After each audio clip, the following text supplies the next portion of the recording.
സ്വന്തം അമ്മയുടെ സ്നേഹം കിട്ടാൻ ആഗ്രഹിച്ച പഞ്ചെന്നു പേരുള്ള ഒരു കുട്ടിക്കുരങ്ങൻ ഓരോ വട്ടവും സ്നേഹം തേടി അമ്മയുടെ അരികിലേക്ക് ചെല്ലുമ്പോൾ വേദനിപ്പിച്ചും ഉപദ്രവിച്ചും ആട്ടി ഓടിക്കുന്ന അമ്മയാണ് താൻ കണ്ടത്.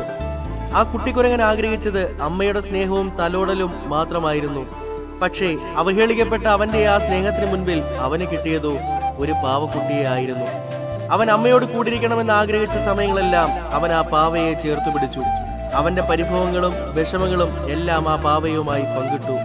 പറിച്ചു മാറ്റാൻ പറ്റാത്ത വിധം അവൻ ആ പാവയെ സ്നേഹിച്ചു. ഇപ്പോൾ അവന്റെ അമ്മയും അവന്റെ സ്നേഹവും കരുതലും എല്ലാം ആ പാവയാണ്.